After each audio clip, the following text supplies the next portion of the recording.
such craftsmanship, pride in every cog and piston. Doctor Who, the hell cares?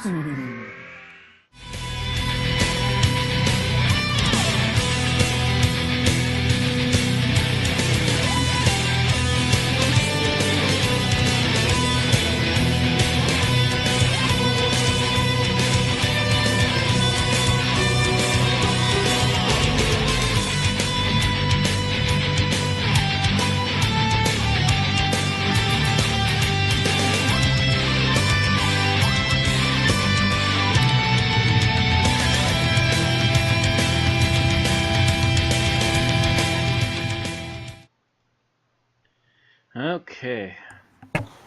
Welcome, petty thieves, human girls, and prestigious masters of law, of Gallifreyan law, to the 169th episode of an Unearthly Podcast, streaming live on the 10th of August, 2017, and featuring Trial of a Time Lord, The Ultimate Foe, written by Pippin Jane Baker and starring Colin Baker and Bonnie Langford.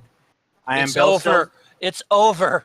It's finally over. We'll never have to review this thing again.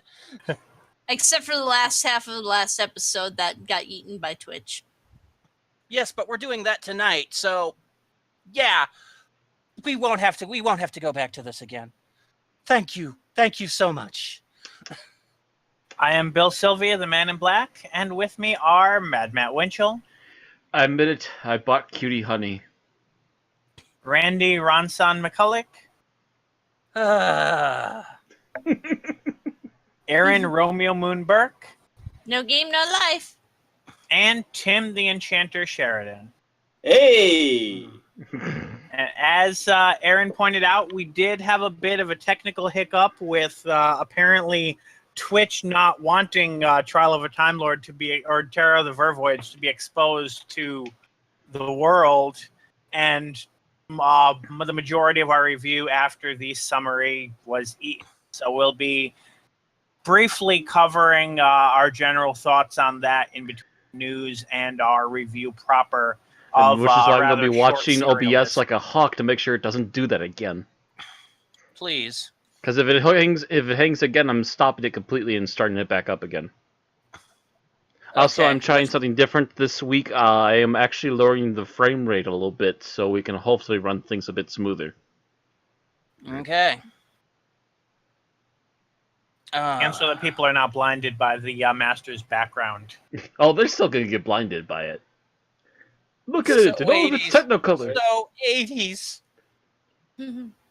I think missing is some 80s new wave. That's for the second half of this, because first we're going to go on to the news here, and there's not a lot of news. Nope. In fact, we had to pretty much scour the internets to find anything to put up here, because our normal news sources, except for Cult, I think Cultbox gave us a couple things. Yeah. The rest of our sources gave us fuck all. And we had to find a new source for birthdays because someone randomly deleted the massive birthday database on TARDIS Data Core without warning anybody. Yeah, whoever did that, thank you. Thank you so much for making my job, which is normally to put down the birthdays, a whole lot harder than it had been, because I was using that list as pretty much a Bible. And now I'm going to have to be trying to do all this from scratch again. So, yeah, I hope you're happy with yourself. Rotten hell, you bastard. So anyway, so we're starting out with birthdays. The first birthday is Terry Nation, who you've heard us talk about repeatedly over the course of this. He is the creator of, he wrote a few of the episodes of Keys of Marinus. He's the creator of the an alien menace to the Doctor you may or may not have heard of called the Daleks. He also wrote the Android Invasion and is well known as being the force behind the TV series Blake 7, as well as a few others. Mm-hmm. He would have been 86 on Monday, the 8th of August, had he not died in 1996, or actually 1997, just a few 10 months or so after the airing of the TV movie in May of 96. So, unfortunately, he is no longer with us, but his estate is, and they keep giving Doctor Who the thumbs up to keep using the Daleks, so, hey, cool. And the Tom Baker, as far as I remember, remembers Terry Nation quite fondly for the work they'd done together, so the guy couldn't be all bad. Well, the thing is, Terry Nation had a problem that he was basically writing the same story over and over again. Yeah. When it came to the Daleks, yes. And Genesis was the first time he'd actually adjusted that lineup. And because, of course, he had sent in a script and they'd sent it back going, yeah, this is great and all, Terry, but it was great when I read it 10 years ago. Can you write us something else? And he's like, okay, I'll write you something else. And that became Genesis of the Daleks, which was kind of his magnum opus in a way. Pretty much. He also is probably the writer, except for possibly one modern exception, with the distinguishment of contradicting his own stories the most amount of times. Yeah, he did kind of retcon the entire Dalek origin with Genesis. Even as of Dalek Invasion of Earth, it became very questionable in terms of how much of what was in the Daleks was actually canon. Granted, canon wasn't as big of a thing in the 60s, but... I don't remember it being too much of a threat to the previous canon. It's just that they finally figured out how to take that static energy and go beyond the cities. The Daleks from the 2100s were more advanced than the Daleks from millions of years in the future, if you believe the dialogue on screen. I think of it as racial devolution in a way. The Yeah, Dalek Wars up and had down. happened. The Daleks had been forced into retreat. That's my point. The vast majority of it making sense is what fans did to it after the fact. I can deal with it. No, it was Genesis where he pretty much, because originally they had said that the origin of the Daleks were a race called the Dals, and then he decided to make it the Kalids, and yeah, that was when things got retconned. Yep. And pretty much that was also the last time we ever saw Thals was Genesis. They never showed up on TV again. Yeah, blonde that was bastards. the last time. Yeah, they didn't even show up in Magician's Apprentice like I thought they would have. Nope, none in Magician's Apprentice, none in Destiny. Big Finish, of course, but... Big Finish, but never in the TV series did they ever show up again. Hey, Kind of sad. I'm kind of wondering if the Doctor's meddling accidentally wiped out the Thals. Yeah. Hey, Doctor Who writers for the next couple seasons. Ideas. Wink, wink. At least it would do something more than your usual Dalek stories, which are getting kind of old. Mm-hmm. Right. Anyway, Yep. a posthumous happy birthday to Terry. Moving on to Kate O'Mara, who you might remember being the Ronnie in Mark of the Ronnie and later in Time of the Ronnie. She would have been 77 today had she not died in 2014. Prior to her birthday, that was a big blow when we got news of that. I remember reporting that. Mm-hmm. Yeah. Kate O'Mara has since been replaced in Big Finish as by a new Ronnie. With O'Mara's blessing for a story that was originally written for her. Yep. Yep. She But kind of still- knew something might have gone wrong by then, so she made sure to have an okay stand up. Which is nice.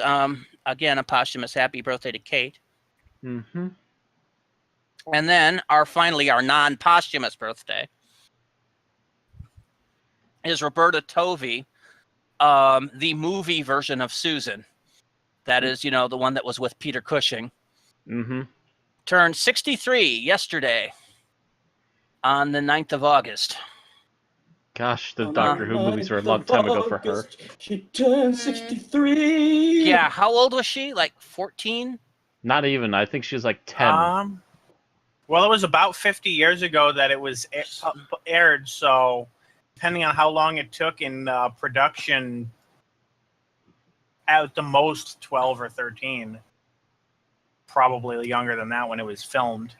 Yeah, she was like about 10, I think, with the second movie, so... By the way, I think I still have your copy of that, Matt. Do you? I thought I had it with me. I'd have to double check my box. I found it when I was cleaning out the viewings bin. So Yeah, make sure I get that back. yeah, it's staying around for that particular reason. Doctor Who and the Daleks originally came out would have been last month, 30 years ago. So it was in filming in probably 65. Actually came out in 65 in the UK. So make that more like early 65, late 64. So she would have been 11 or 12. Yeah. So happy birthday, Roberta. And we move on to our episode news. All right, so we have via Cult Box, we have a Doctor Who gallery of 12 new pics of this week's filming. Looks like the second block of filming for the new Doctor Who season has begun this week in Cardiff. Peter Capaldi, Pearl Mackie, who played the 12th Doctor, and the new companion Bill are spotted in period costuming shooting scenes for what is believed to be episode 3, written by Sarah Dollard, who also wrote Face the Raven. Are they doing another off Christmas special? I don't know. By the looks of it. I mean, he's wearing that Dickensian outfit, and if you look down further in the pictures, there's one that looks like things are covered in snow.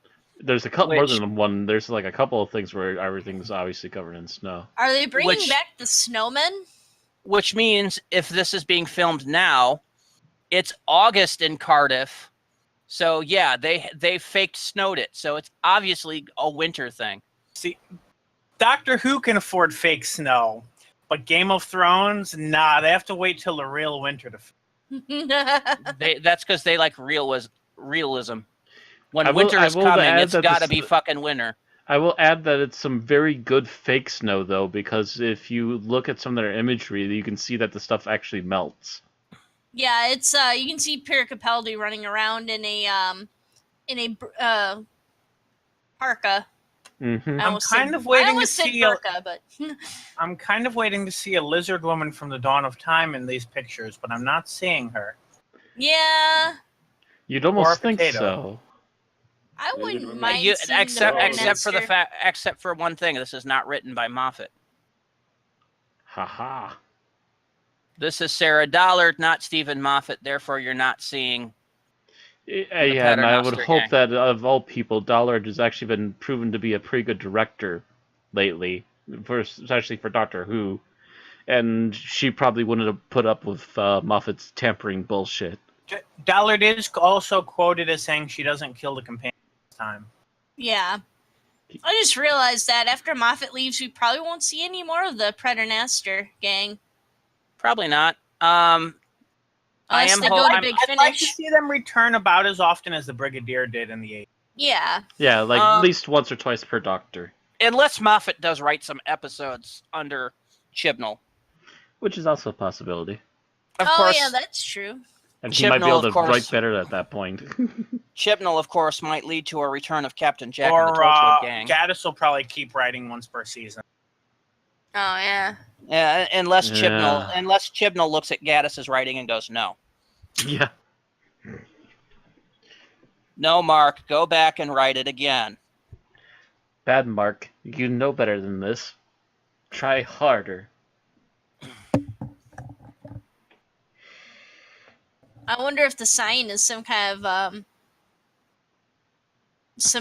Easter egg. Fraser and Company provision stores. Has that ever been used before? No, I'd looked at it. I didn't recognize it. Unless it's a side reference to Fraser Hines. That'd be cool. I don't know. Oh no, it's the Doctor looking for free ketchup? Oh. It does look to be a real, as in a real life thing, because when I type in Fraser and Co. into Google, it comes up with a whole bunch of locations to see if I want to search for one of them. So apparently, it's just a real business that happens to. That they So happen to be probably filming when they're around near. when they're shooting it. Actually, if you notice, the area by the Fraser and Co. sign doesn't have the fake snow, so they're shooting facing where this camera is being taken. Mhm. So so that sign is probably not going to be in the shots. Right. Possibly, yes. Excuse my coughing. They probably just wanted the scene, the back the area ground- there. the street scene by the looks of Mhm. some of the shooting. Anywho. That's really all we can glean out of that. Yep. That moves us on to video. The Doctor Okay. Roundup. So, on August 15th, there's going to be a family comedy released on DVD in the UK called A Dozen Summers. Why does this matter? Well, it matters because this family comedy is narrated by none other than Colin Baker. And the DVD itself will include a special behind-the-scenes featurette entitled In the Studio with Colin Baker. It's about... the movie is about two girls, twin sisters, Maisie and Daisy McCormack, who have hijacked a children's film. And it features Colin Baker with a truly brilliant young cast and guest appearances from who have sneaked up onto the film. The festival circuit winner, and a winner that makes children feel good about growing up and reminds adults what it was like to be young. So it's available now for pre-order on Amazon. Did you just say it reminds the Daleks what it's like to be young? Am I just terrible at hearing? You're terrible at hearing. He said adults. Okay. Well, Wow, I'm sure Bill. Daleks need to be reminded what it was like to be young, too. I wish to be young again. No. Just no. I want to know what love is. I want No. you to show me. No! I will kill all of you. I have made In a 2 poem weeks? called Daffodils. Exterminate daffodils! You have to remember, I will be seeing you all in 2 weeks. Don't make me start a grudge list now.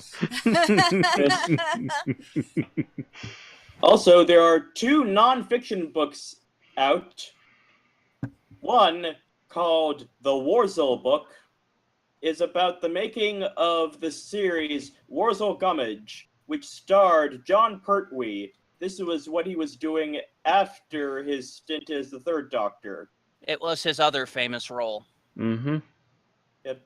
He plays an anarchic scarecrow. I wonder how he was anarchic. I've never seen or even heard of this. But I've heard of Wurzel Gummidge because I've, read a lot about John Pertwee and the stuff he did, but I've never actually seen an episode. So Yeah, I've never actually seen an episode, but he seemed to really enjoy it. So as far as I'm concerned, anything he likes, it's good. of course, he also seemed to really enjoy being the Doctor. Mm-hmm. Judging by the horrific "I Am the Doctor" song that he sang back in the 70s. And the fact that he would keep touring as the Doctor until his death, so... Mm-hmm. He especially liked it when he got to meet up with Patrick Troughton, because, God, those two. Those two were pretty good together, yeah. also, Peter Davison's autobiography is going to be published in the UK on October 6th this year. The title of the book is Their Life Outside the Box, parentheses, An Actor Despairs. That's kind of... Slightly grim sounding, yeah. Where he tells about his time on Doctor Who, as well as series Love for Lydia, A Very Peculiar Practice, At Home with the Braithwaites, and All Creatures Great and Small, where he got to have his arm up a cow.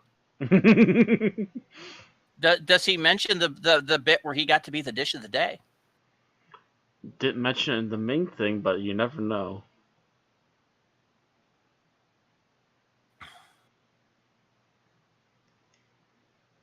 So, if you want to know how Peter Davison was behind the scenes of those shows, you should read this book. Get his take on it. I must admit, he found a younger picture of himself for that cover. Slightly younger, yeah. He hasn't looked that good in about 10 years. Mm-hmm. Actually, 15. Yeah, he's a lot more gray now. A lot more jowly, too. Bit more jolly, yeah.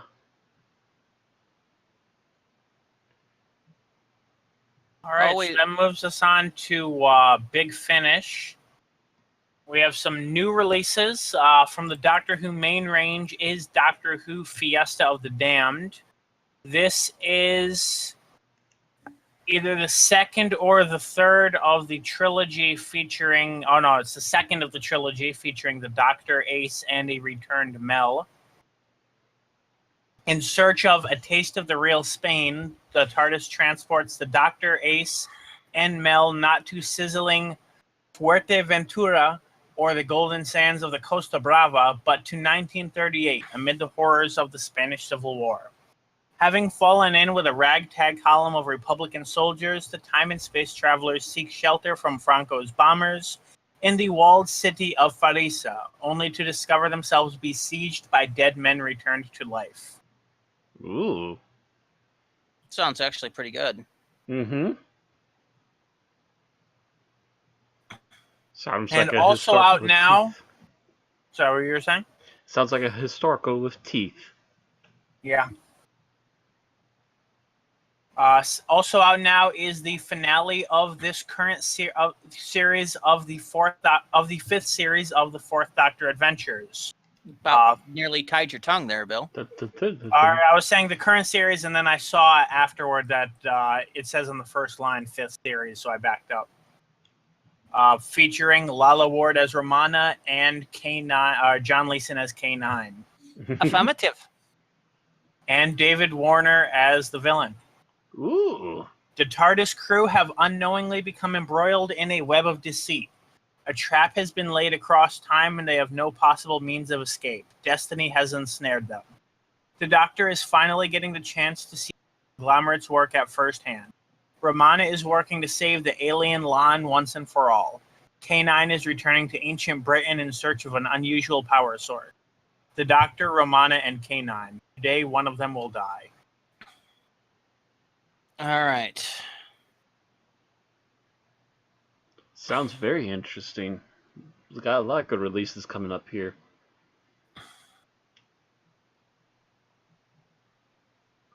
All right, moving on, Bill. Yep.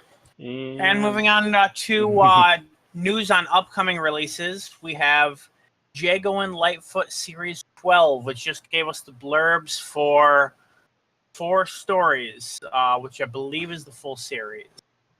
That would be Picture This by Justin Richards.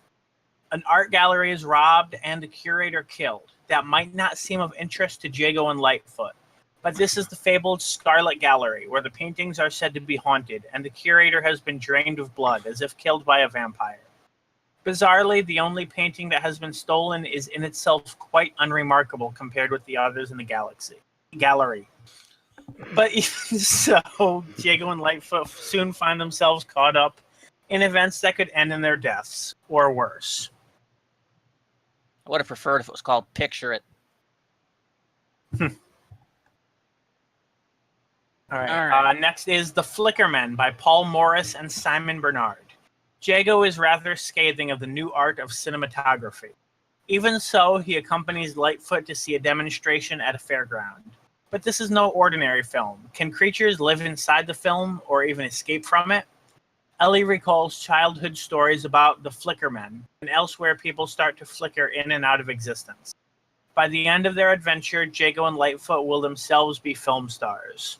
But what they see when the film of them is shown will give them both pause for thought. Okay.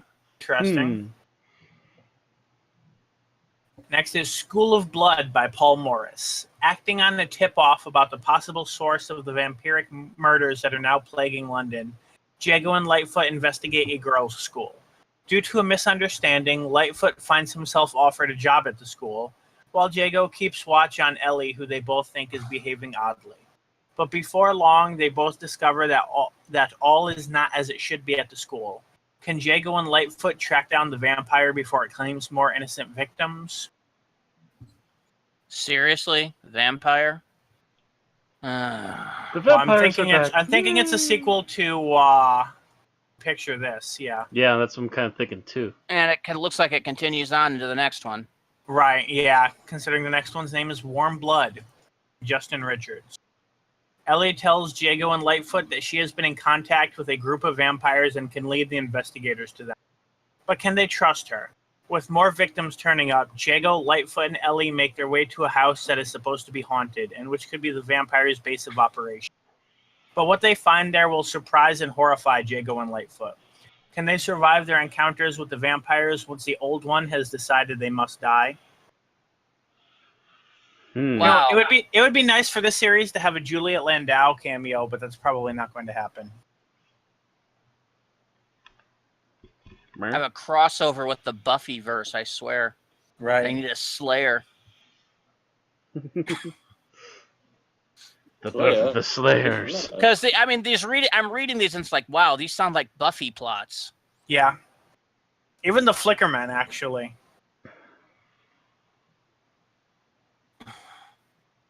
It's like, are you guys pitching this so eventually you can see if you can get Joss Whedon's attention so you can start making Buffy audios?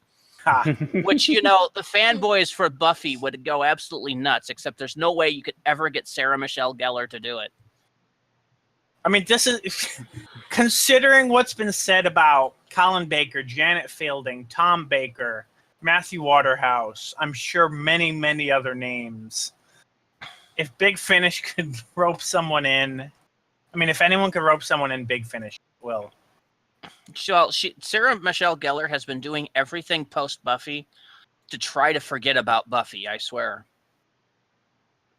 Anytime somebody's trying to do a reunion or anything, she's like, no way in hell.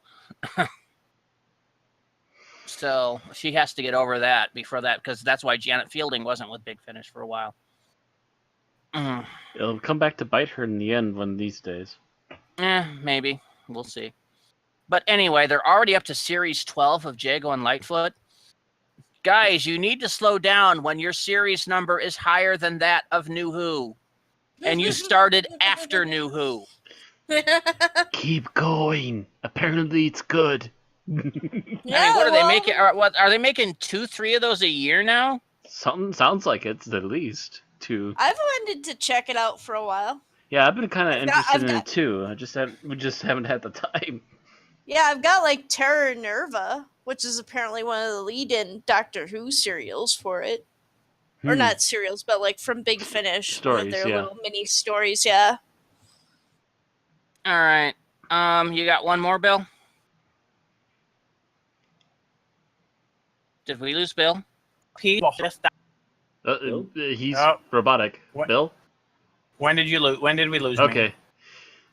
We were just asking what you were do next one or not. The last one. We Last one. got. Oh, so the entire part of me talking about the last one you lost. Yeah, Apparently. which is why we were Okay, talking over it, because there was dead air. That explains why nobody responded in any way to me to anything I said about the last one. Okay, so let me try this again. Our final piece is a trailer for this year's anthology disc, which is Doctor Who: The Memory Bank and Other Stories, featuring the Fifth Doctor and Turlough. The trailer doesn't really give much of anything at all and is basically just a teaser for the first one, maybe 2 stories.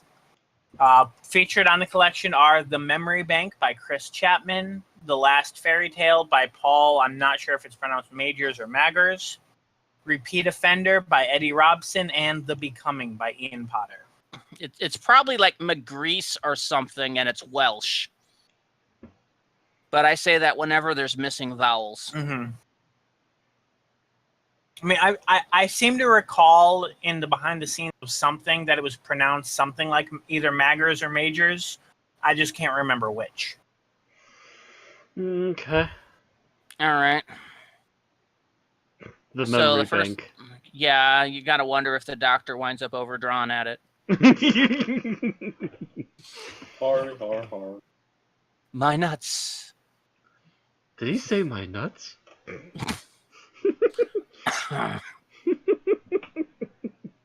It's TV's Frank. Hello, Frank. Frank's going up in the world. Somebody turn off the fat rotating guy. Yeah, I thought he was Puerto Rican. I didn't know he was Cuban. Obviously, those of us that have joke. seen that many times. I used to have that freaking episode on tape, dude. So did I recorded it off of TV. Me too. That and Future War and Prince of Space and Revenge of the Neptune Men.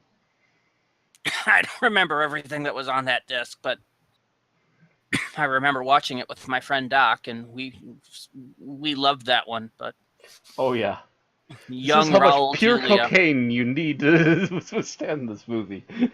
Anyway, we're off track, and let's move on because that was the end of the news. Yep. Like I said, there's not a lot of it.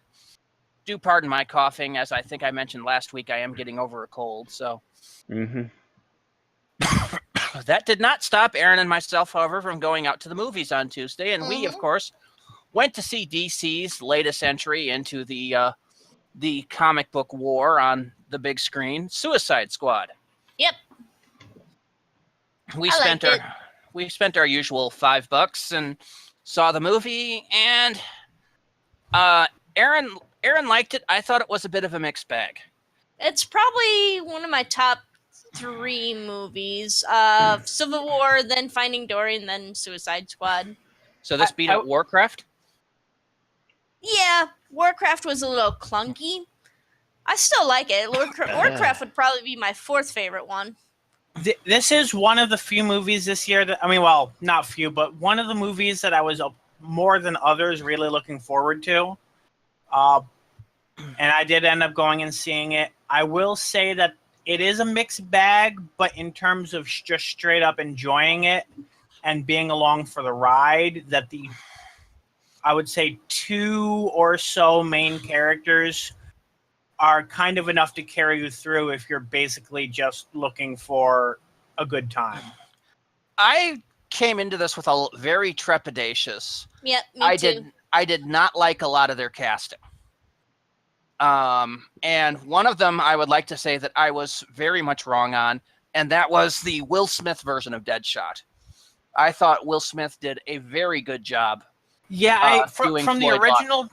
From the earlier trailers, I thought he was going to be very much or at least I was afraid he was going to be very much the barely speaking, no emotion, M. Night Shyamalan Will Smith that we saw last time I saw him in a sci-fi movie.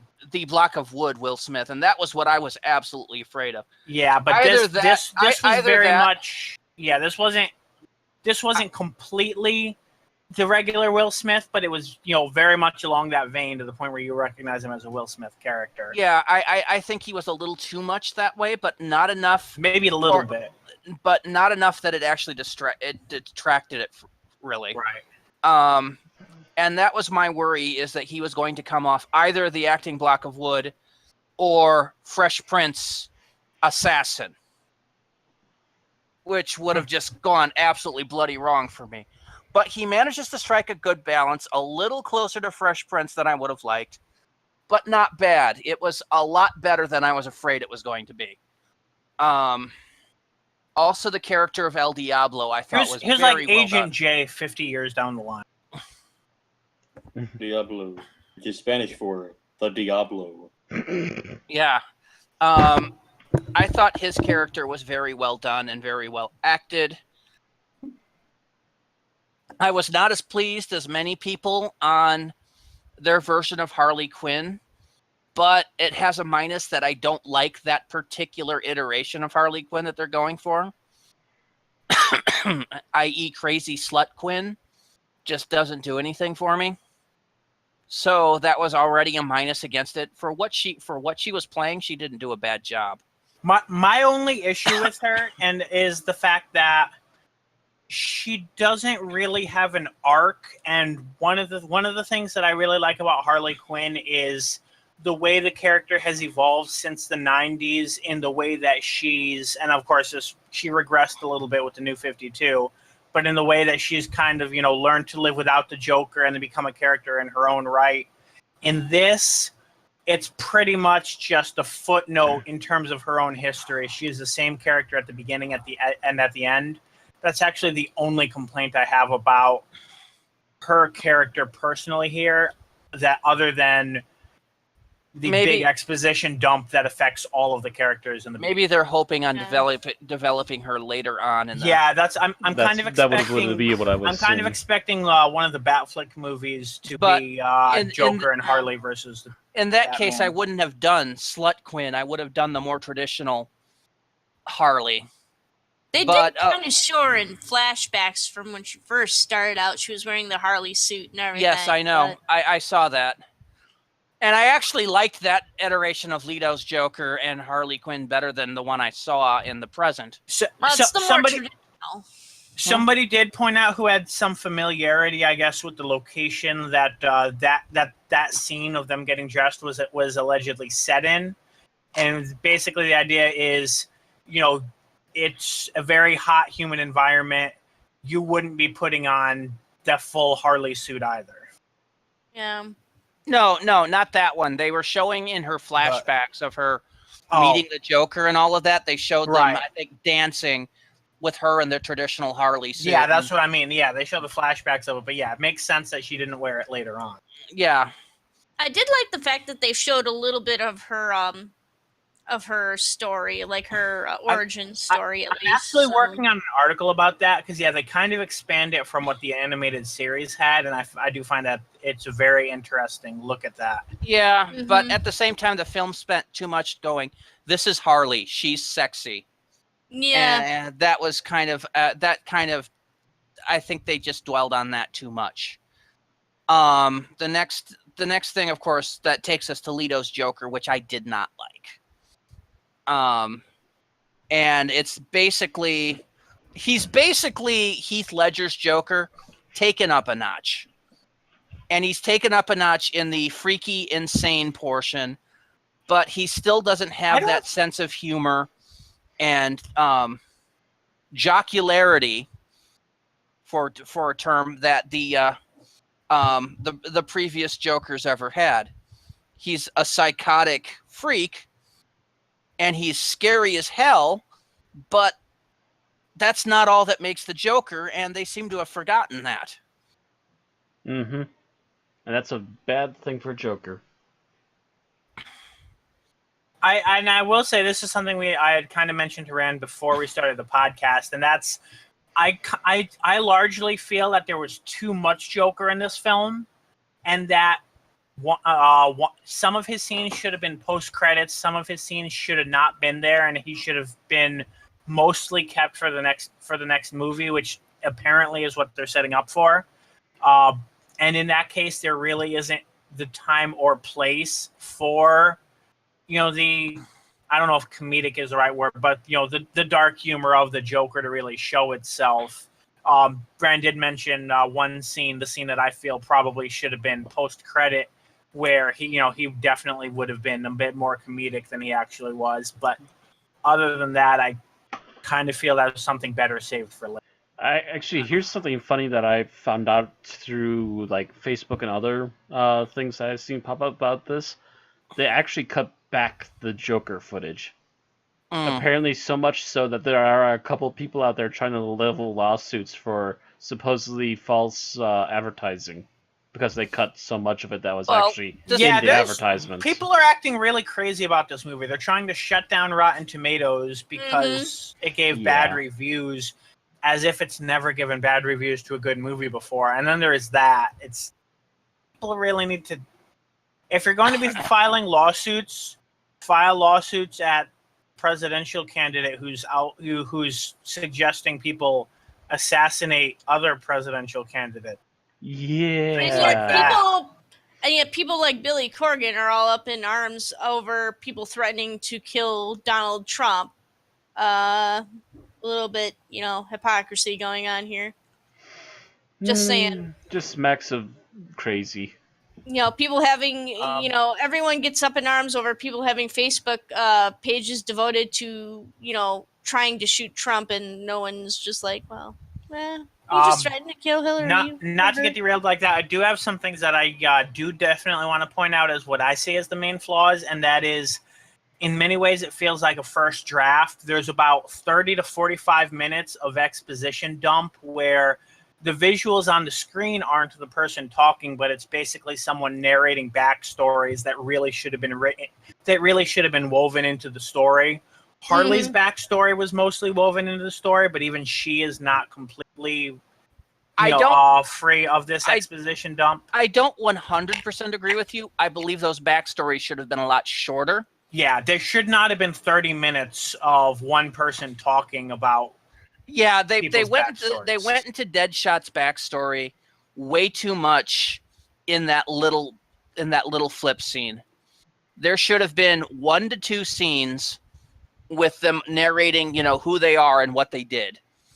Just showing us what they do. I mean, don't have a heavy montage of Will Smith taking out target after target after target. Not even that. If they had just shown that one scene with Will Smith taking out that target and charging the guy $2 million and then moved on to the next person on the list, that would have been perfect. Right. But then they that's fine. Or they could have woven Batfleck later into the story to where it would have been relevant. Yes, they could have done that in little other flashbacks in his head instead of having it all in one lump in your face.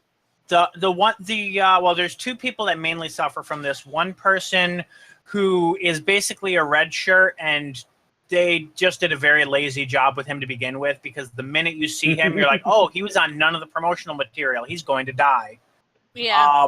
And then there is Killer Croc, who the exposition they give about him doesn't matter, and then he gets no character development. I mean, he gets I wouldn't call it development. He has some character later on, but it's not development. They basically, it's, if anything, it just kind of, he's the comic relief when Harley's not. I wouldn't say that. The primary comic relief for this seems to be Captain Boomerang. And that's horrific because I didn't come into this expecting much out of Captain Boomerang, and I was disappointed by what I got. If they were going to kill somebody early in the movie, it should have been him. Well, apparently that scene was a reproduction of a comic scene where Captain Boomerang convinces somebody just to see if the bombs on their arms are real, convinces someone to try run away just to make sure that he's not the one losing an arm. But they made it worse by having them both run away, and he manages to somehow live to the rest of the movie by being absolutely not talented, failing at just about everything he does, and basically coming off as mostly a drunken Australian redneck. I have a feeling the only reason he's there is because he was in John Ostrander's reboot of Suicide Squad. So they kind of kept him there as a recognition of that original comic art. They really didn't even need it, though. No, they didn't. They could have spent that time working with and developed. They could have gotten rid of Katana. The little bit they did with the Katana, and that they could have actually put in another DC villain that would have been more interesting, and would have been funner. They could have done Killer Frost. They could have done Cheetah. They could have done pretty much anyone that you've heard of that would work would have worked in that area and would have gotten a little bit of character time to put them into perspective. But no, there wasn't. And my major problem with Killer Croc was that voice modulator. They made his voice to be super extra deep because I couldn't understand him part of the time, and that bothered me. Oh yeah, I could always understand. I actually felt I understood him too clearly, because I would kind of picture him as having more of a bestial voice, whereas he just had a human voice but deepened. Well, he should have had a normal voice, but it should have been more feral or snarly. Yeah. Instead of that. If you've ever listened to Batman the Animated Series, they did a good job making him sound human but not, but that by just making his voice deeper. I threw a rock at him. That's without the basically that without the without the snarl is what they did with his voice. Without the growl in it, they just made it deep. I don't know. It just never hit me right. And then there was some times that it was too rumbly for me. But yeah, the plot hat was holy. there was a few holes in there. One of which was there was a one scene involving a helicopter that made me wonder what were they thinking. And there was some other parts that was just a little why didn't you have a contingency here? On the other hand, the person they got to portray Amanda Waller did a damn good job. Yeah, that's one where I say the characters were great, the plot wasn't. The way her dialogue and the way her actions were, I think were very well done, but anything to do with the plot around her and, what was set up and what happens to her does not make a lot of sense. No, it doesn't. And I say this, I had mentioned this a few weeks ago on this podcast, that I was holding this up as a standard against the DC animated movie Assault on Arkham, which is a Suicide Squad movie. And I think Assault on Arkham does a much better job as a Suicide Squad movie than this does. For one, what Waller's trying to do makes sense. There are some scenes that are similar, like somebody dying to prove the point of how the explosives work. There are some other points that were similar, but the motives and everything behind it make a lot more sense in Assault on Arkham. Plus, why Harley Quinn is there. As you can tell by the name, they are literally doing an assault on Arkham Asylum. And Harley Quinn is put on the Suicide Squad as an expert on Arkham. So that makes sense. Why you would hire Harley Quinn, who has no powers other than being batshit crazy, to help do an assault on a location like this makes no sense plot-wise. She's only there because Harley Quinn was in the Suicide Squad during this. Why you would bring Captain Boomerang for this? Why you would have? I mean, they go on record saying these are the worst of the worst. No, Boomerang does not qualify. He's a fucking joke. He robbed a diamond facility in the United States using boomerangs as a motif. Who the fuck cares? That just makes him a slightly niche diamond thief. If Leonard Snart had showed up and been like, "Oh yeah, I'm taking a break from the CW to be in this movie. watch me kick ass and spit one-liners," that would have been better. Even if they had done a more traditional Captain Cold. Yeah. I'd be fine with that because it would make more sense of having somebody that has an ice gun rather than somebody who throws boomerangs. I mean, let's face it, Captain Boomerang is a C-grade villain. Not to mention having the ice guy to play off the fire guy would have been interesting. Yeah, it would have. And there was some stuff where I'm like, God, what you really want for this is somebody with an ice beam. My original thought was Killer Frost, because that would have been fun to see in the big screen. Mm-hmm. But Captain Cold would have been another good one to do. Or if you're all going to go just basically Batman villains, since that's what most of these guys are. Well, that's the reason they included Captain Boomerang, was he's a Flash villain. Yeah. Yeah, well, one Flash villain out of how many Batman villains? Let's see. Deadshot was technically Batman. Mm-hmm. Harley Quinn, technically Batman. Killer Croc, Batman, though they mentioned he was actually captured elsewhere because he had been run out of Gotham. Joker, Batman. Joker wasn't part of the squad. Technically not part of the squad, but he was a part of the story in this anyway. Yeah, but he's only really in the story because of Harley Quinn, so that's a kind of an X equals Y. Captain Boomerang might have been there entirely for the cameo of the guy who captured him. Yeah, I think so. But again, that could have been better done with Captain Cold. Even fucking Mirror Master. Come on. Who's the main hero that fights Diablo? They don't really show, because I think he basically let himself be turned in. Yeah, he might have been originally created for the Suicide Squad comic. I would have thought he would have been around longer than that.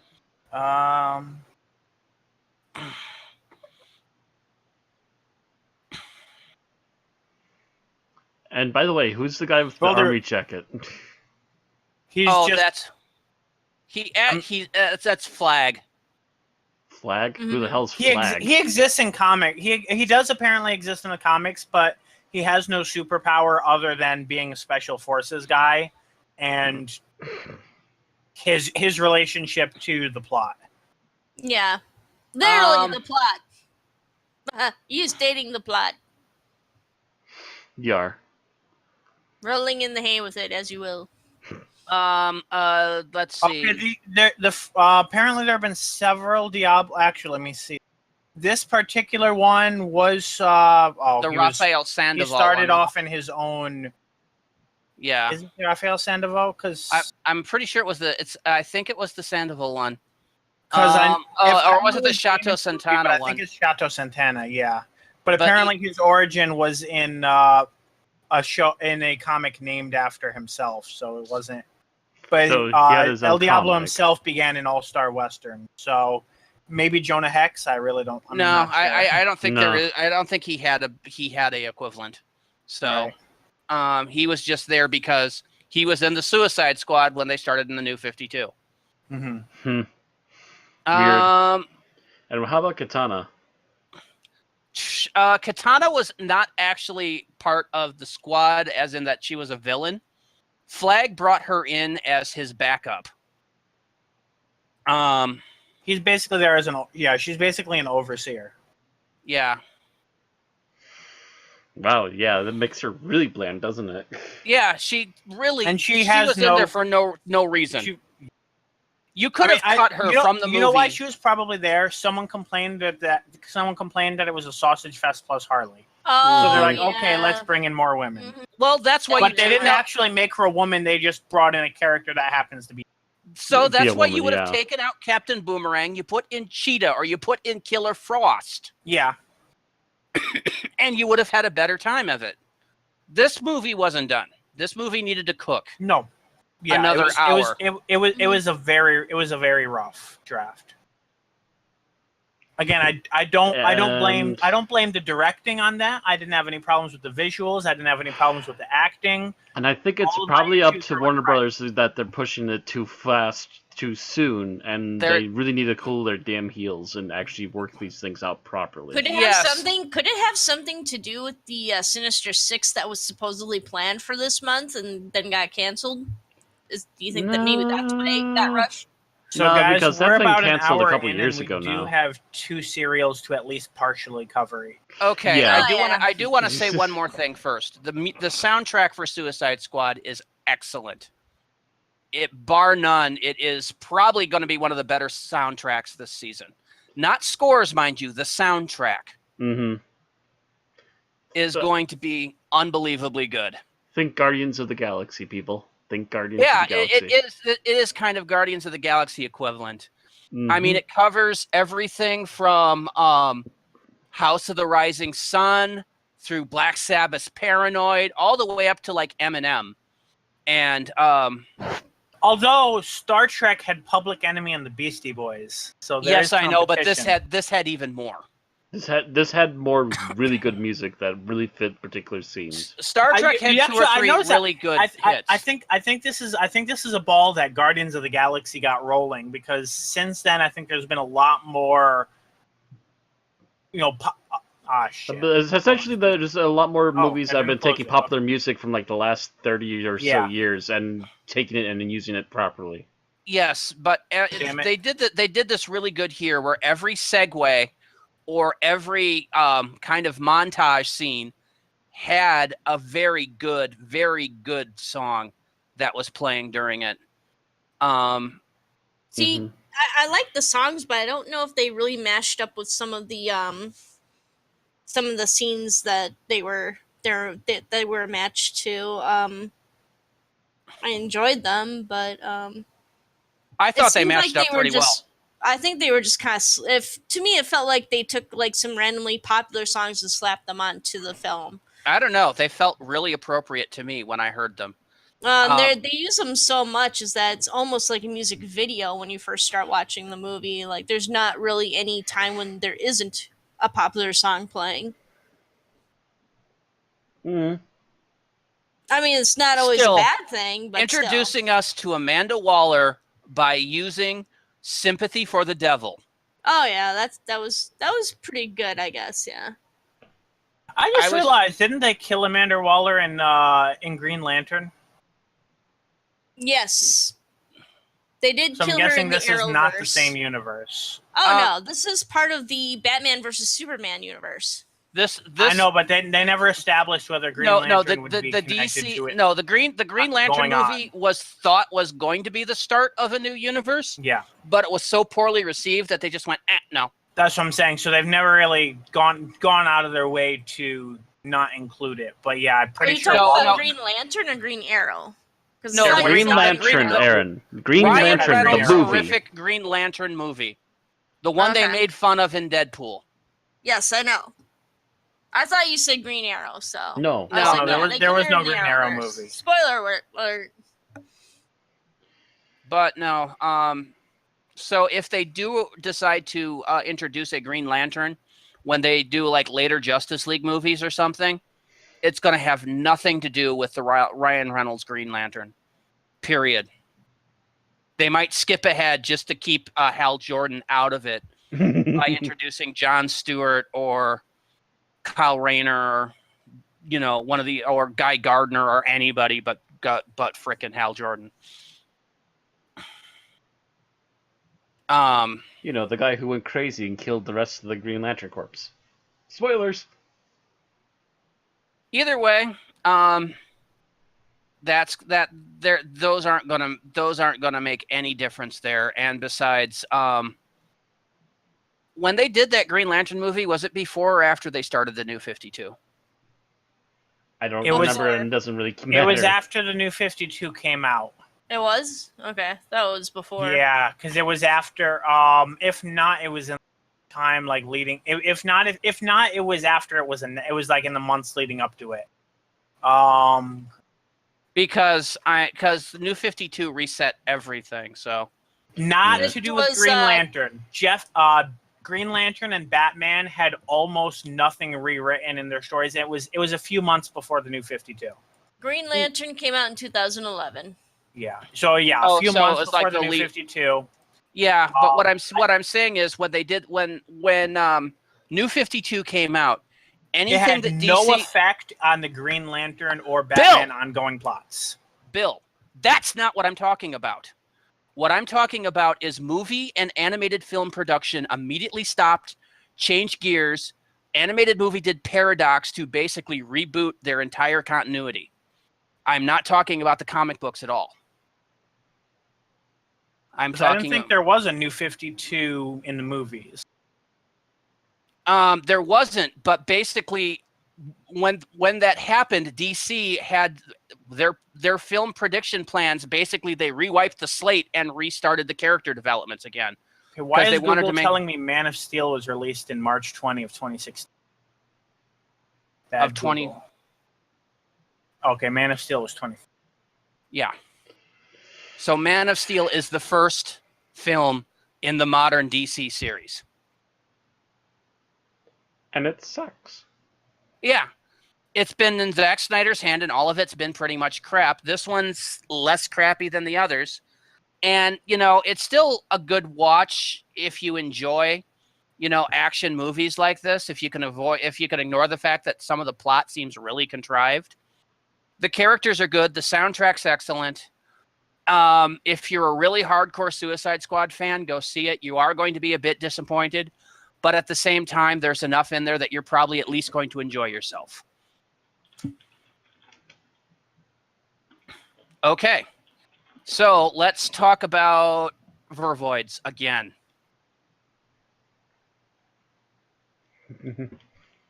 I noticed there's no real crickets chirp. Yeah, because none of us want to talk about Vervoids again. Right. It eats.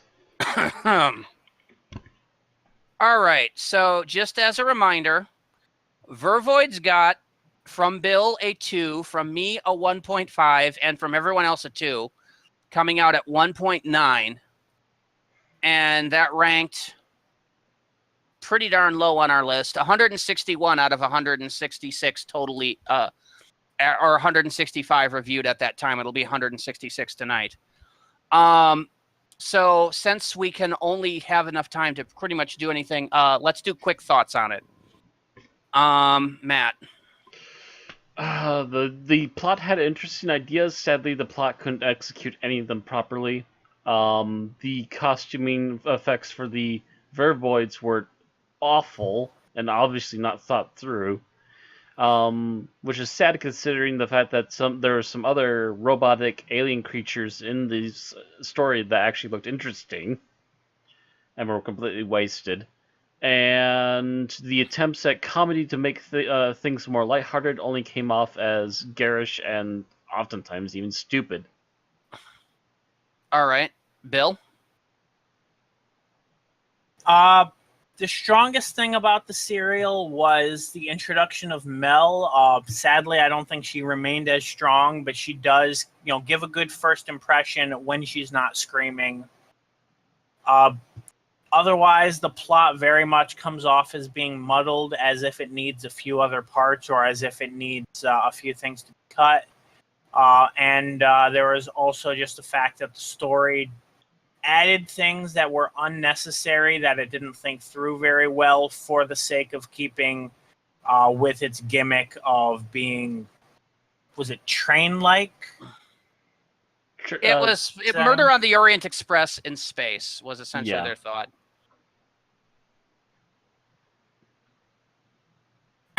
Okay, Aaron, your thoughts? It was stupid, but it wasn't, hatefully so.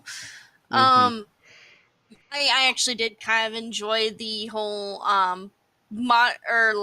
contemporary setting set in space, which I thought could be kind of, it could have been played more fun, more comically a little bit at least. But I did enjoy Mel. The Vervoids, the costumes were okay, even if they were a bit suggestive. And some of the angles and pull-away shots were pretty good, but otherwise it was just kind of boring and kind of jumbled and kind of a mess. Tim? I think the main problem was that the percentage of unlikable characters was too high. And I think that if this series was a bit longer, if they had the chance to give to show more sympathetic sides of these characters instead of what we did see, it would have helped improve the episode greatly. Definitely would have helped a bit. All right. Well, my thoughts, the costuming was terrible, as were a lot of the props. The writing was not really, it needed at least another draft or two before it was ready. The anachronisms on the ship really couldn't be explained away by it being a theme cruise or anything. It was just bad universe building. And characterizations were really off, especially that of the Doctor in some areas. All in all, it really felt like a rush job and a bit of a hack rush job at that. And it just came off as, it kind of came off where nothing worked 100% and a lot of things didn't work at all.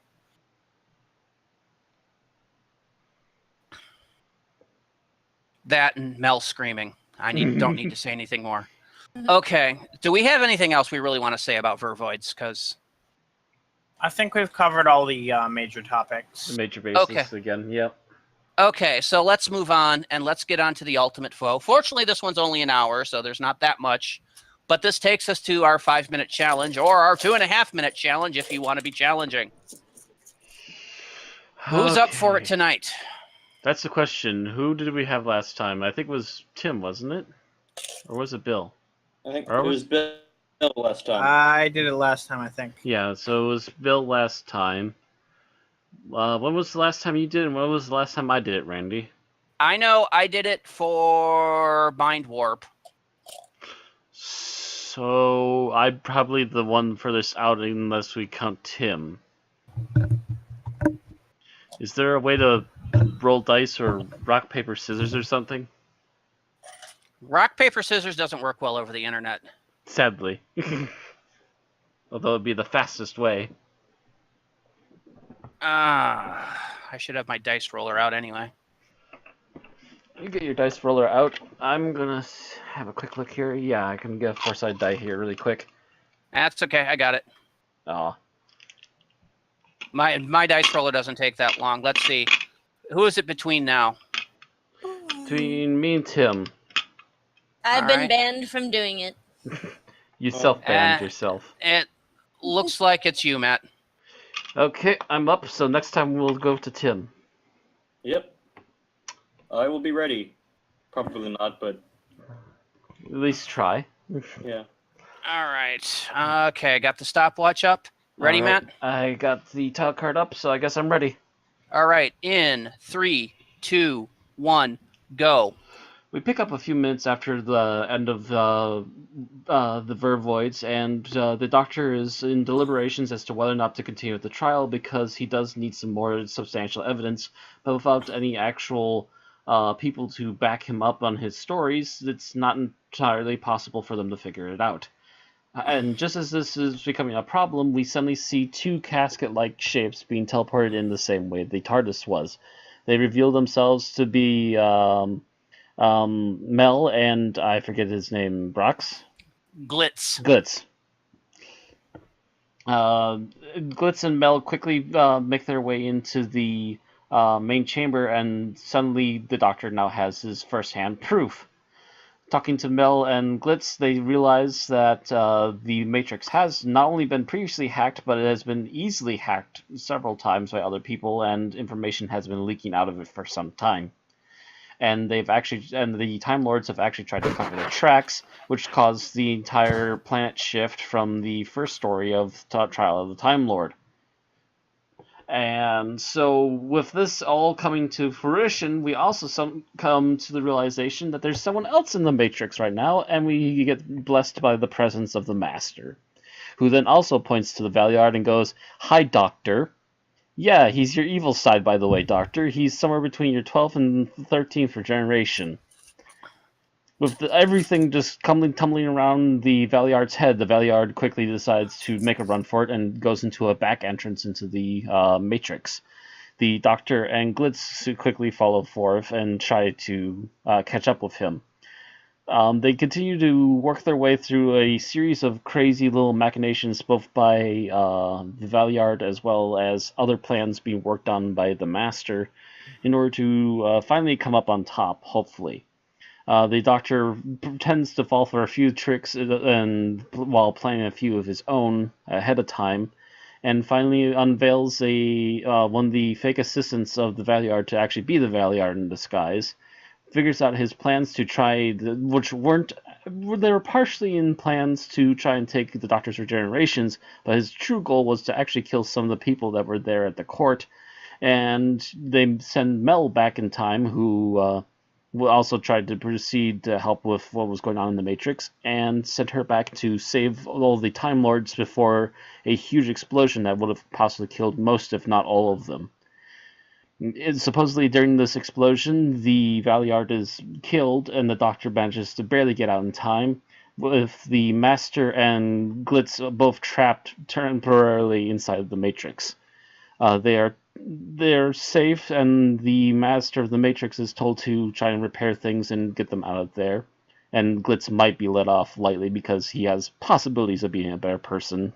He was just being kind of influenced a bit much by the Master. And as we see the close-up of the Guardian of the Matrix, we realize he is actually the Valeyard in disguise. And he is still alive and kicking. The end. All right, you managed to do it in 3 minutes, 22 seconds. So close. So you didn't make the 2.5, sorry. Hey, I've made it under 5, which has been a hard-pressed one. Usually I get the really long stories that are impossible. Well, you got a two-parter this time, so... Yeah. All right, so let's go back to the die roller and see who's up first for scenes that you like.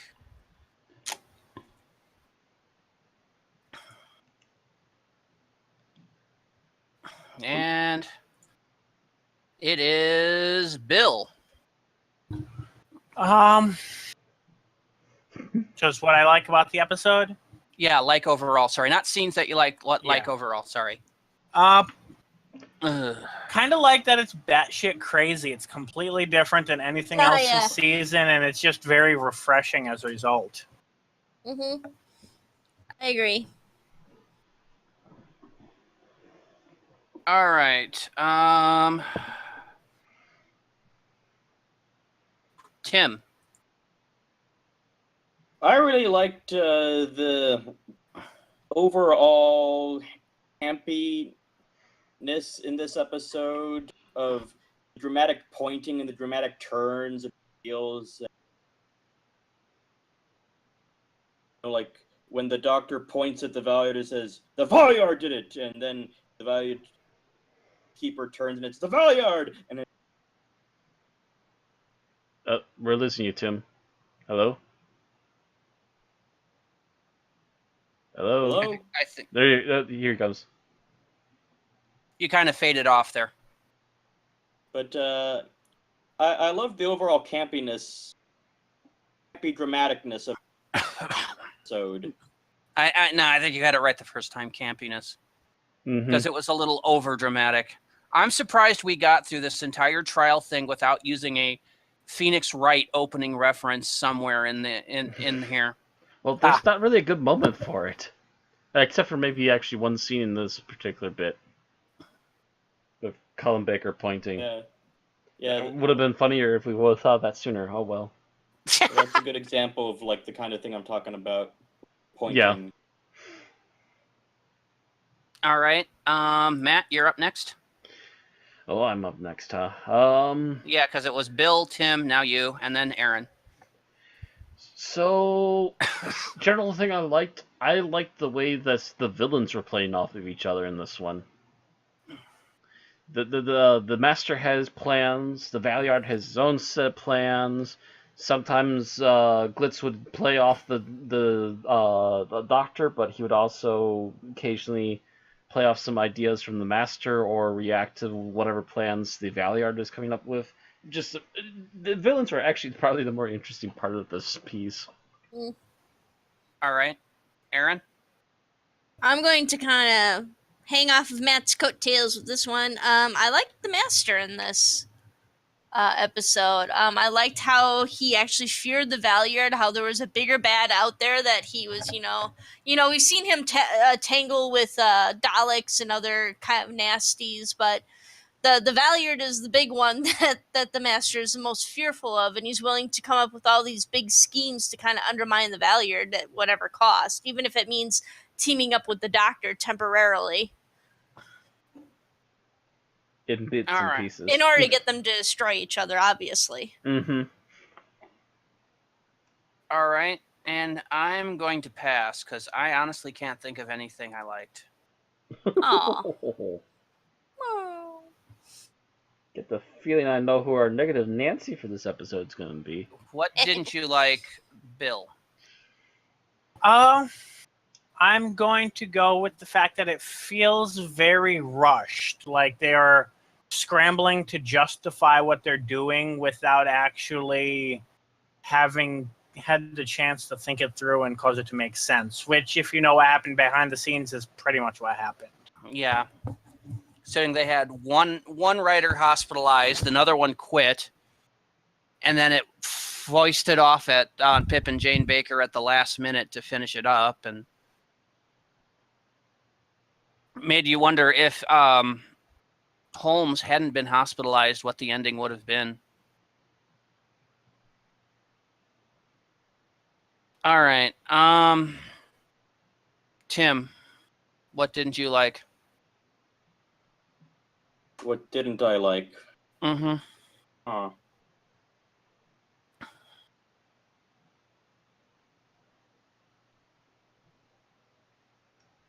Well, I didn't like how it referenced the first parts of the Trial of the Time Lord, the Mysterious Planet, without better reminding people of what went on in that episode. Yeah, a little bit more could have been a little better because, yeah, it had been Because, 8 weeks since then. and at the time, like, there was no internet back then, you know. Yeah, we would have had a much grayer memory as to what was actually going on if we would have been doing it in real time for the actual show. If they had been reminding us of what had been going on throughout it. But that's the problem when you're doing this and you're trying to do it as one episode. So, All right, Matt, what didn't you like? I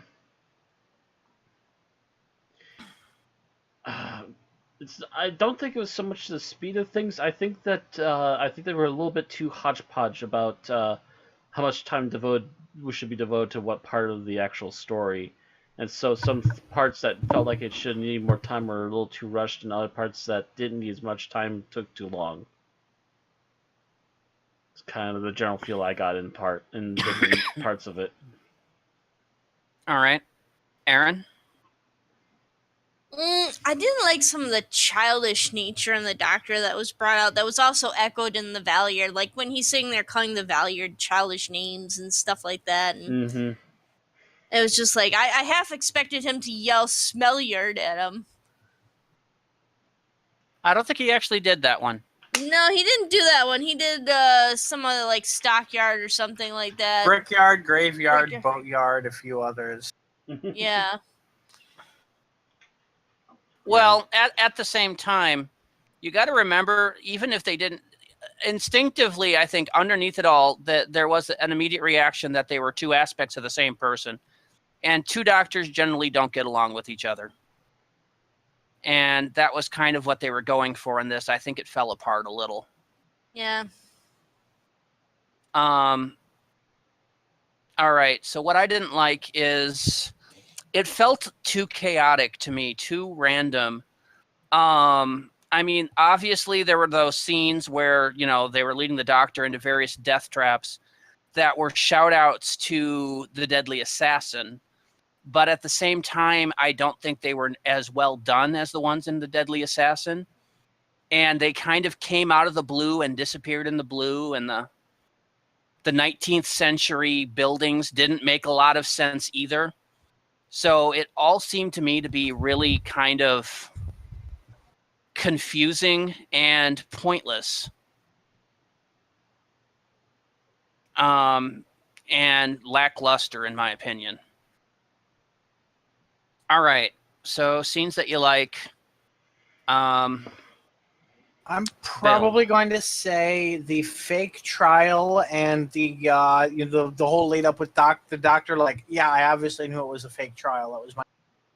You see, that scene never made sense to me because it should have been obvious it's a fake trial. Where at the end of it, he's being drugged through that same 19th century street in a horse and cart to go to execution. It made no sense to me how the Doctor how anyone could assume the Doctor didn't know it was fake.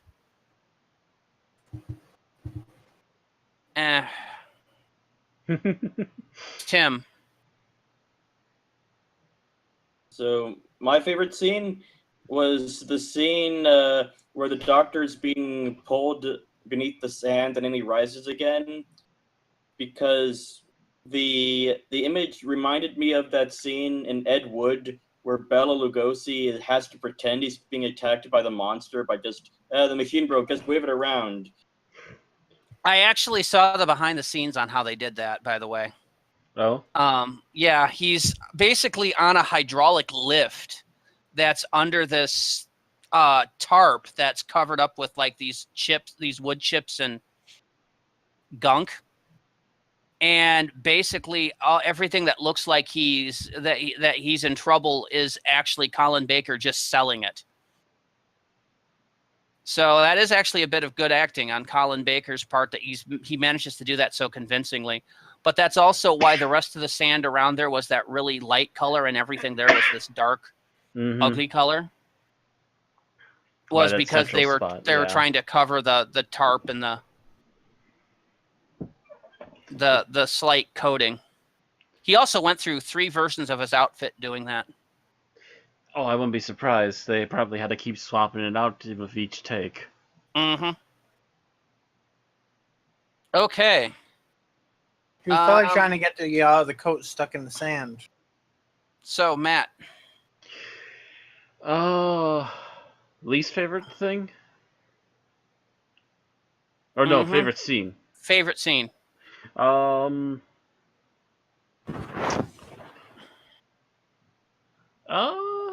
I guess bouncing off my earlier favorite parts, one of the parts I kind of liked was after the Master forces the Doctor to be kind of sort of comatose.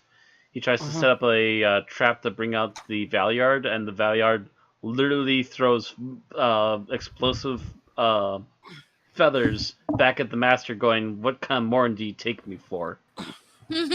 Explosive quills, I believe they're called. Like quills, but quills are feather nonetheless. Still, just throwing these explosive No, feathers I mean if you look it up, like in the TARDIS data core or something like that, they're referred to as explosive quills.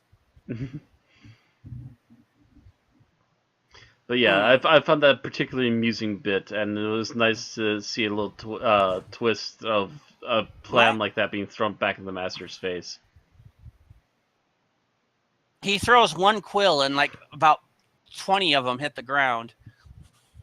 Well, I think we saw him at least on screen throw 2 or 3 of them, and you see a couple extras getting tossed around. Yeah.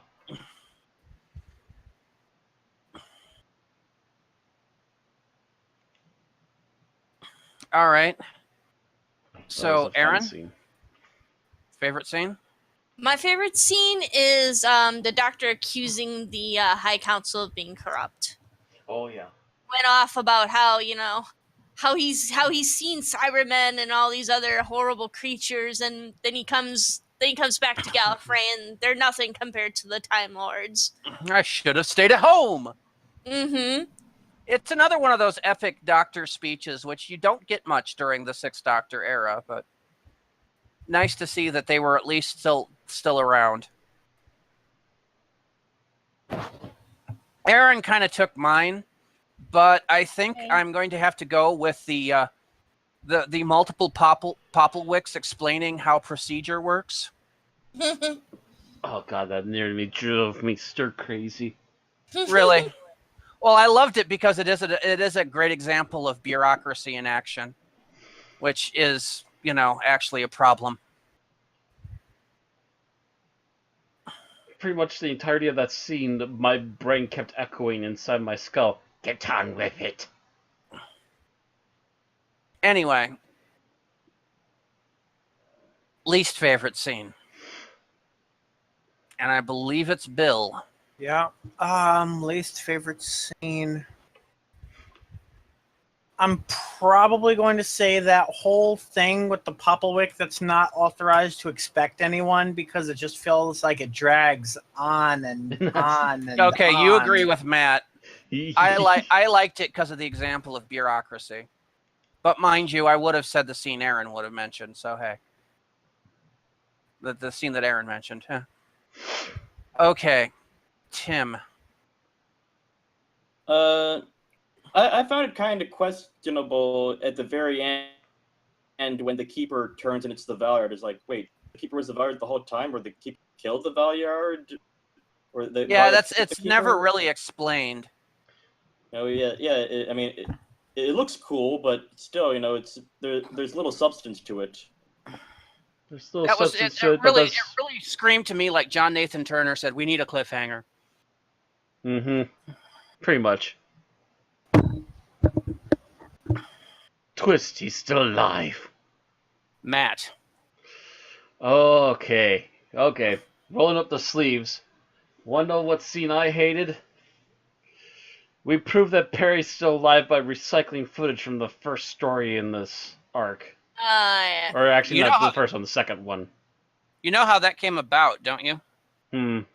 Colin Baker literally asked during the filming of this, what happened to Perry real, or a lie by the Valyard and the Master, and that got John Nathan Turner's gears going. So they had them add that in quickly at the end and in that middle scene. it was bad enough that they completely forgot that it was supposed to be there, and then they shoehorn in something so pathetic as to literally recycle old footage from a previous episode. Nicola might not have been on set to film anything, and they might not have wanted to call her back and pay her just for one scene. Yeah, probably. Still, it would have been better to avoid shorting any footage at all then at that point. Aaron? My worst scene is I'm actually going to say that I didn't like the doctor being grabbed and sucked into the ground. Because when I was looking closely at it, I could see that he was kind of wriggling and trying to push himself down. So Yes, he was. He was selling it. He was having to sell it to make it work. Mm-hmm. Which So the fact that for me, it completely ruin it. But it didn't quite work for me. So yeah, it wasn't the best, but it could be by all means worse. I think that scene looked better than the recent version of it in the Moffat era. Which version is that? The effects of it in Magician's Apprentice, where you see the war on Skaro using the hand mines. The hand mines. Oh, yeah, which was a horrible pun. All right, my least favorite scene is the one where Mel opens the door and reveals the Valeyard's doomsday device. And I think the first thing out of Mel's mouth sounded like a megabyte modem. Yeah. I'm like, wow. Wow. Horribly We've dating caught up your with show. the Time Lords. Yeah. And like I hear that, and I even at the time I heard that and I cringed. Just and I was probably on a 2400 baud modem at the time. It was just like, no.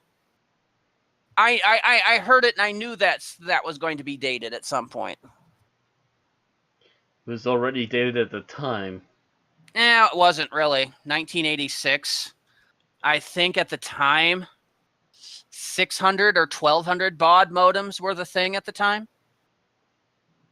So a megabyte modem would have been huge. I'll remind you that modems only ever went up to 56K. After that, they were replaced by, cable modems, DSL connections. But a cable modem isn't really a modem. Little bit of technical knowledge there, because it doesn't need to modulate or demodulate, which is where you get the word modem. Anyway. That was just called a cable modem because that's what everyone knew was what you got the internet from. Mm-hmm. But anyway, it's just, yeah. It was just a bad term that was thrown in there, and it really dated the show really quickly. Because Time Lords only deal in megabytes. All right. So, wow. Time Lord megabytes are bigger on the inside. We have like 30 minutes left.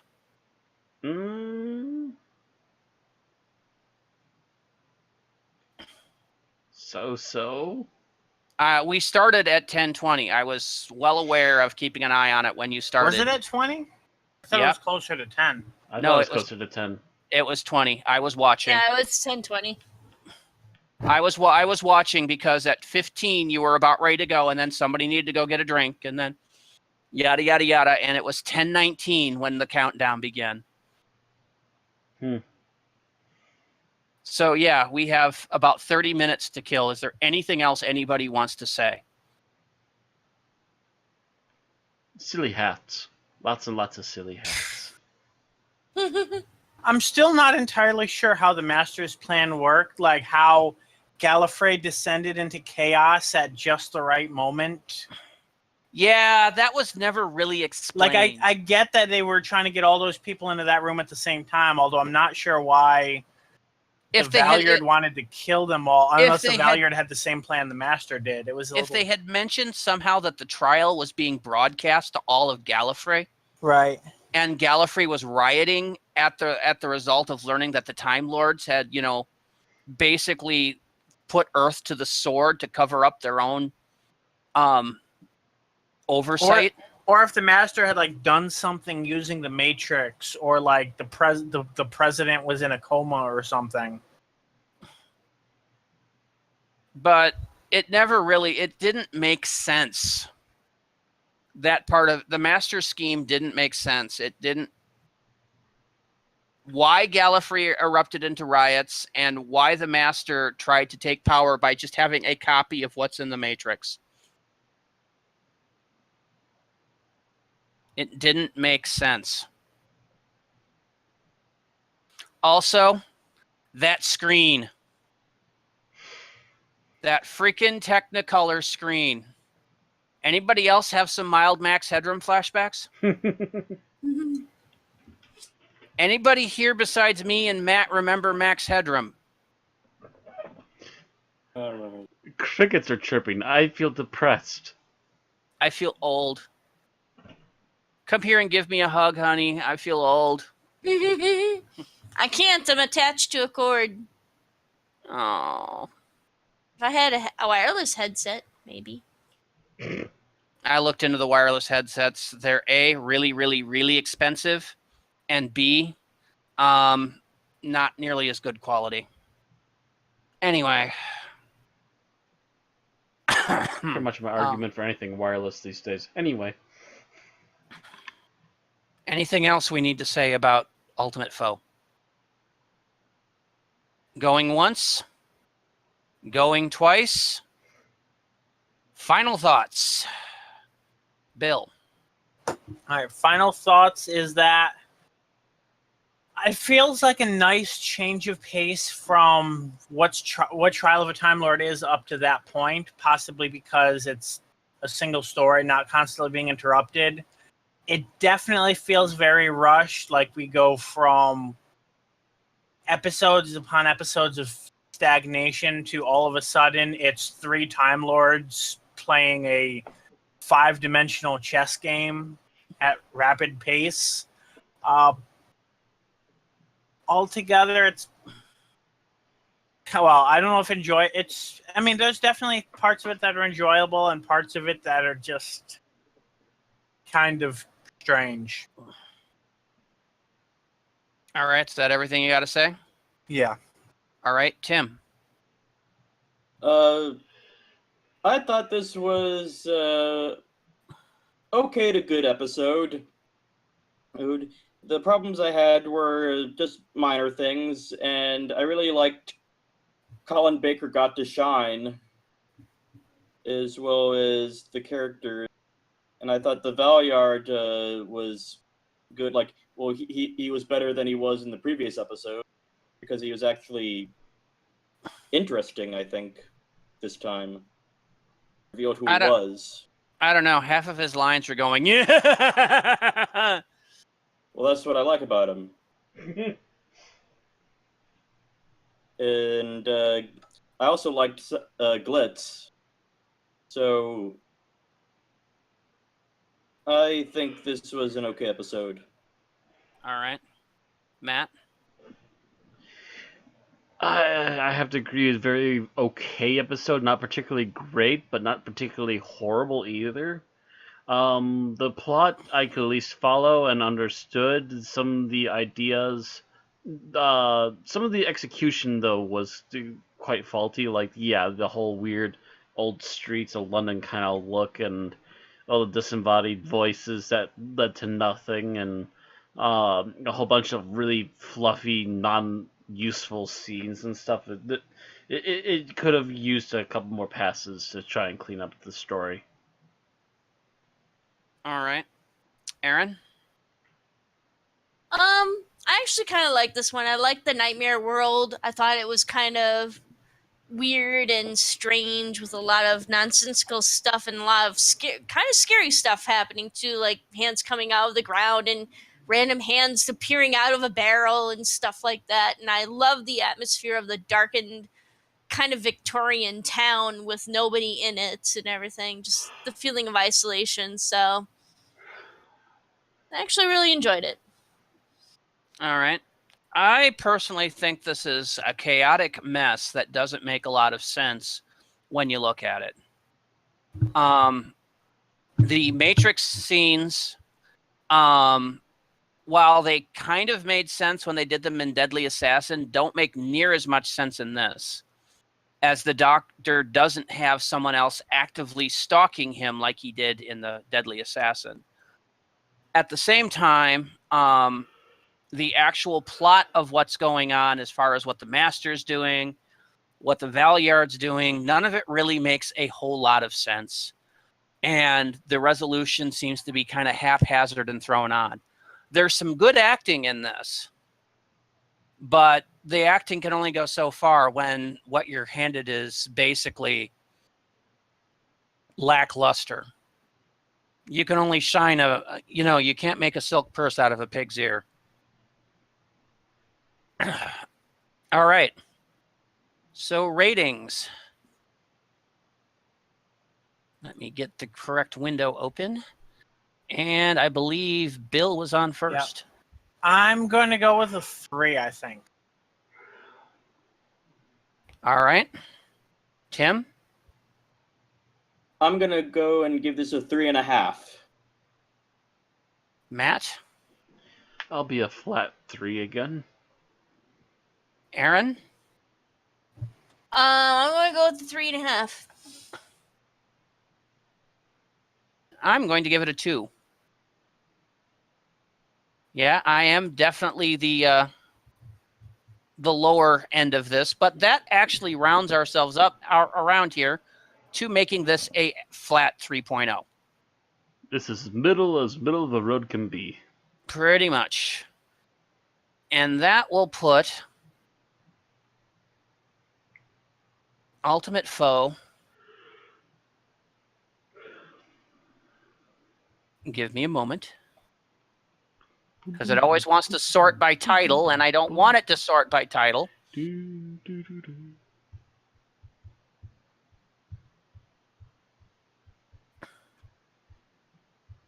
Puts us at 3.0 being 132 out of 166 episodes now reviewed. So Ultimate Foe is just below A Mysterious Planet, or The Mysterious Planet, the first one in the series.